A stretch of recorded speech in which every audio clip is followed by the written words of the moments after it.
Paris Olympic 2024 में आज खेलों का 5वां दिन है, जिसमें सभी एथलीट हर संभव पदक के लिए अपना बेस्ट देने जा रहे हैं। लेकिन पेरिस का मौसम ना तो एथलीट, ना ही दर्शकों और ना ही आयोजकों को साथ दे रहा है। बता दें, ओलंपिक सेरेमनी के दौरान जिस तरह से बारिश हो रही थी, उससे ऐसा लग रहा था कि पेरिस में एथलीटों को गर्मी से राहत जरूर मिलेगी, लेकिन अब ठीक इसका उल्टा हो रहा है। भीषण गर्मी ने पेरिस में कहर बरपा दिया है। पिछले हफ्ते हुई भारी बारिश के बाद पेरिस ओलंपिक 2024 में मौसम ने पूरी तरह से करवट बदली है।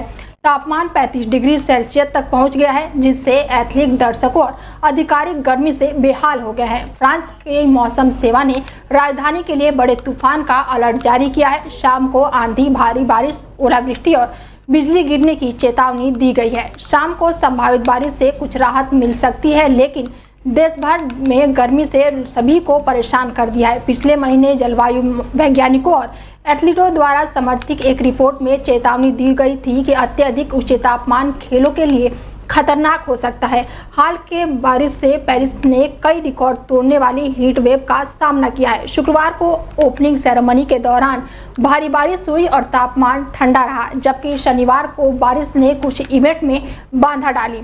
लेकिन हाल ही में दिनों में तापमान में लगातार वृद्धि हो रही है।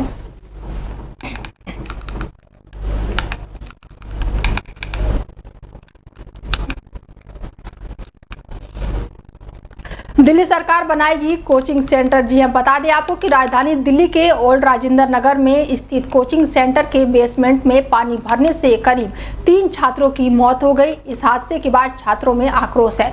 वहीं दूसरी ओर बीजेपी और आप लगातार एक दूसरे पर निशाना साध रहे हैं। इस बीच दिल्ली की शिक्षा मंत्री आतिशी ने बड़ा ऐलान किया है। दिल्ली सरकार केंद्र सरकार के फैसले का इंतजार नहीं करेगी।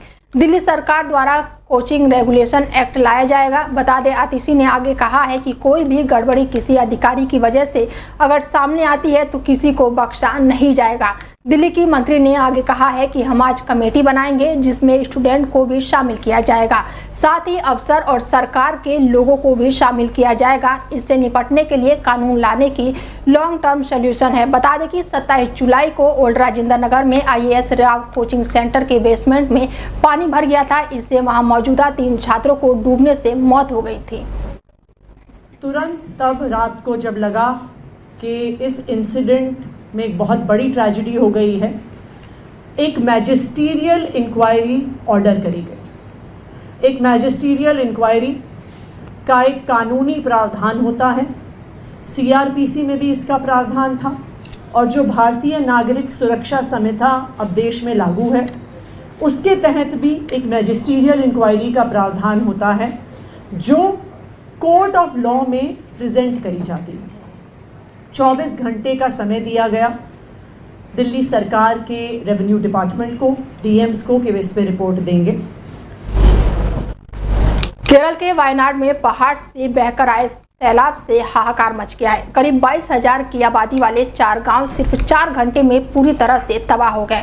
घर दफन हो गए और सैकड़ों लोग मलबे में दब गए। अब तक 155 लोगों की मौत होने की खबर है। 100 लोग अभी भी लापता है। राहत और बचाव कार्य भी मुश्किल में आ रही है। बता दें, इस आपदा ने 11 साल पहले आई केदारनाथ त्रायदशी की यादें ताजा कर दी है। जो रात में सोया था उसे उठने का मौका नहीं मिला और सुबह मलबे में मिला। चारों तरफ बर्बादी ने इस गांव की खूबसूरती को उजाड़ दिया है।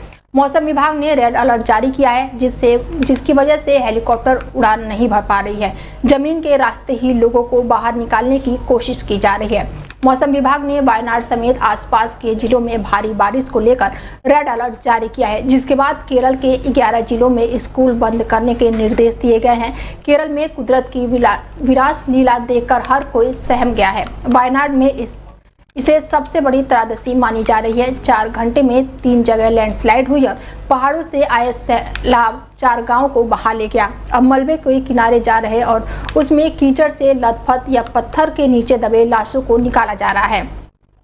कुछ लाशें नदी में बहती हुई दिख रही हैं। इन सबके बीच रेस्क्यू टीम जान पर खेलकर बचाव कार्य कर रही है। वायनाड में मूसलाधार बारिश के बाद लैंडस्लाइड से ऐसी तबाही शायद ही पहले किसी ने देखी होगी।